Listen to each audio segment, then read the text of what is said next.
ముందుగా hit TV ప్రేక్షకులందరికీ కూడా స్వాగతం.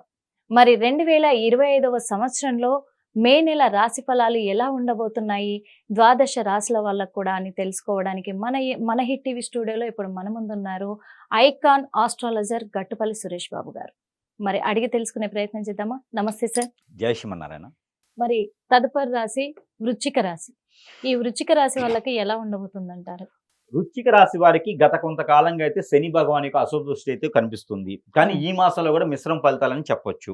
మిశ్రమ ఫలితాలుగా శని భగవానికి అశుభ దృష్టి, అలానే శుక్రుని యొక్క కలత్ర దోషం కూడా వీరికి కనిపిస్తూ ఉంది ఈ మాసంలో. అలానే రాహువు కేతువు మారినప్పటికీ కూడా ఈ రాహుకేతుల దోషం అయితే వీరికి కనబడతా ఉంది. కుజ దోషం కూడా వీరికి ఎక్కువగానే కనబడతా ఉంది వృశ్చిక రాశి వారికి. అందుకని చెప్పేసి వీరు ఈ మాసంలో కొన్ని రకాల పరిహారాలు చేసుకున్నట్టయితే వీరికి కొంత రకాల అదృష్టం బాగుంటుంది. అలానే వృశ్చిక రాశి వారికి ఈ మాసంలో ఏదైనా కొత్తగా వ్యాపారం పెట్టినా, రాజకీయ రంగంలోకి వెళ్ళినా, సినీ రంగంలోకి వెళ్ళినా, కోర్టు వ్యవహారంలో ఉన్నా కూడా ఇవన్నీ కూడా బయటపడాలనుకుంటే వారు స్ట్రెస్ ఫీలు, ఆశాజనకంగా ఉన్నాం, అలానే ఆరోగ్య సమస్యలు ఏమైనా ఉన్నా కూడా ఏదైనా ఇల్లు తీసుకోవాలి, అలానే రియల్ ఎస్టేట్ రంగాల్లో ఉండాలి, ఏదైనా దూర ప్రయాణం చేయాలి, అలాంటి ఏదన్నా ప్రయాణపూర్వకంగా చేసేటప్పుడు కొంచెం జాగ్రత్త వహించుకోవాలి. ఓన్ డ్రైవింగ్ చేసేటప్పుడు వృశ్చిక రాశి వారు ఈ మాసం మొత్తం కూడా జాగ్రత్త వహించుకోవాలి. దూర ప్రయాణాలు చేయాలంటే ఆలోచించుకోవాలి, ప్రికాషన్స్ తీసుకోవాలి. ఏదైనా డ్రైవర్ సదుపాయంతో వీరు వెళ్ళినట్టయితే కనుక అది కూడా ప్రికాషన్స్ తీసుకొని వెళ్ళినట్టయితే కనుక కొంతమేర వీరికి బాగుంటుందని చెప్పవచ్చు. ఎందుకంటే రాహుకేతులు వీరికి పెద్దగా అనుకూలించట్లేదు. రాహుకేతులు ఏంటంటే వీరి ఆలోచన విధానం మారుస్తారు. అప్పుడప్పుడే కోపం వస్తుంది, అప్పటికప్పుడే ఆవేశం వస్తుంది, అప్పటికప్పుడే కొట్టేసేంత కోపం వచ్చి తన్నులు తినేటువంటి పరిస్థితి కూడా ఏర్పడుతుంది. అందుకని చెప్పేసి వీరు ఈ మాసం అంతా కూడా మౌనవ్రతం పాటించడం మంచి ఉత్తమం. అంటే మాట్లాడకుండా ఉండలేరు మానవుడు. కాబట్టి ఎక్కడ ఏది మాట్లాడాలో ఆశ చూసి మాట్లాడాలి. ఇదే వీరికి పెద్ద రెమెడీ.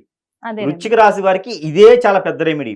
అలానే ఈ యొక్క మే మాసంలో 15వ తారీఖు నుంచి మనకి పుష్కరాలు కూడా ఆరంభమవుతున్నాయి. కాబట్టి ఈ యొక్క వృశ్చిక రాశి వారు, ద్వాదశ రాశుల వారు అందరూ కూడా, అందులో వృశ్చిక రాశి వారు ముఖ్యంగా ఏంటంటే వారి పూర్వీక శాపం కానీ, పూర్వీక దోషం కానీ, అలానే వారికి ప్రకృతి నుంచి వచ్చే శాపాలు కానీ, వారికి నా గ్రహాల నుంచి వచ్చేటువంటి శాపాలు కానీ, దోషాలు కానీ ఇవన్నీ ఉంటే కూడా ఈ పుణ్యస్నానాలు ఆచరించడం ద్వారా అవన్నీ కూడా కొంచెం పటాపంచలేదానికి ఆస్కారం ఎక్కువగా ఉంటుంది.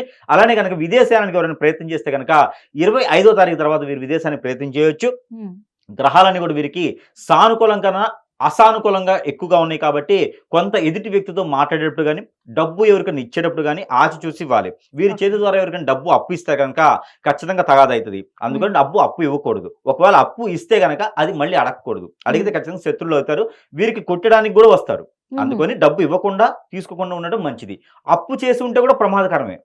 ఎప్పుడు అప్పు చేసి ఉంటారు, వారందరూ ఇంటి మీదకి వస్తారు. అలా అని చెప్పేసి విడిపెట్టి దేశాలు మేము పిలవకూడదు. సమాధానం చెప్పుకుంటే సరిపోతుంది. మౌనం పాటించాలి ఖచ్చితంగా. వృశ్చిక రాశి వారు ఈ మే మాసం మొత్తం కూడా మౌనం పాటించడం మంచిది, చాలా సానుకూలంగా ఉంటుంది. కాబట్టి అలానే రాహుకి ఏదో పూజ చేయించుకోవాలి. లేదంటే రాగి పాత్ర ఒకటి, వెండి చిన్న నాణ్యం ఒకటి తీసుకొని ఏదైనా బ్రాహ్మణునికి దానం కానీ, లేదా పారేటువంటి నదిలో కానీ వదిలినట్టయితే వీరికి సానుకూల పరిస్థితి ఏర్పడుతుంది. కుజ దోషానికి వచ్చేసి వీరికి మేడి చెట్టు, మర్రి చెట్టు, మారేడు చెట్టు ఏమైనా దొరికితే, లేదంటే రావి చెట్టు, వేప చెట్టు కలిసి ఉన్న దగ్గర అయినా సరే 9 పోగులు వేసినటువంటి తెల్లదారానికి పసుపు పూసి అది 9 పోగులు చుట్టాలి. వారొక్కరే చుట్టాలి, 2-3 కలిసి చుట్టకూడదు.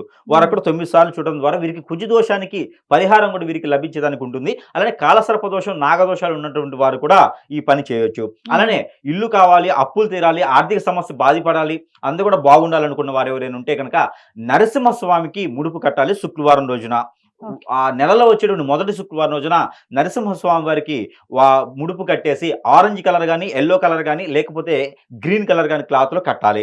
ఈ ముడుపుని ప్రతిరోజు దీప నైవేద్యం పెట్టేసి 3 రోజుల తర్వాత ముడుపు తీసుకెళ్లి వేయచ్చు. 3 రోజుల తర్వాత ఎప్పుడైనా సరే ఆ స్వామివారి సమర్పించవచ్చు. ఎలాంటి లక్ష్మీ నరసింహ స్వామి అయినా, ఎక్కడ ఉన్నటువంటి ఆలయం స్వామి అయినా సరే ఈ పని చేయొచ్చు. ఇంకా వీరికి విఘ్నాలు తొలగాలంటే కనుక వినాయక స్వామి వారికి గరిక బెల్లం కలిపేసి నైవేద్యం పెట్టడం ద్వారా, శాంతి హోమం చేయించడం ద్వారా వీరికి మంచి జరుగుతుంది. ఒక ముగ్గురికైనా సరే వీరు ఫుడ్ కానీ, లేదా 2 అరటి పళ్ళు కానీ దానం చేయాలి. శుక్రవారం రోజు కానీ, గురువారం రోజు కానీ చేయాలి. ఇవన్నీ చేయడం ద్వారా వృశ్చిక రాశి వారికి కొంతమేర అదృష్టం అనేది వస్తుంది.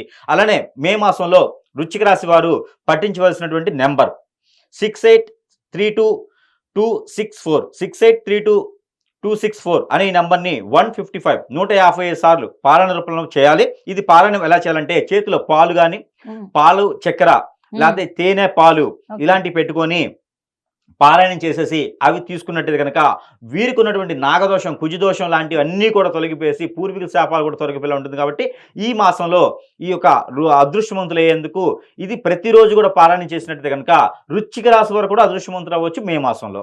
Okay, thank you so much గురువు గారు.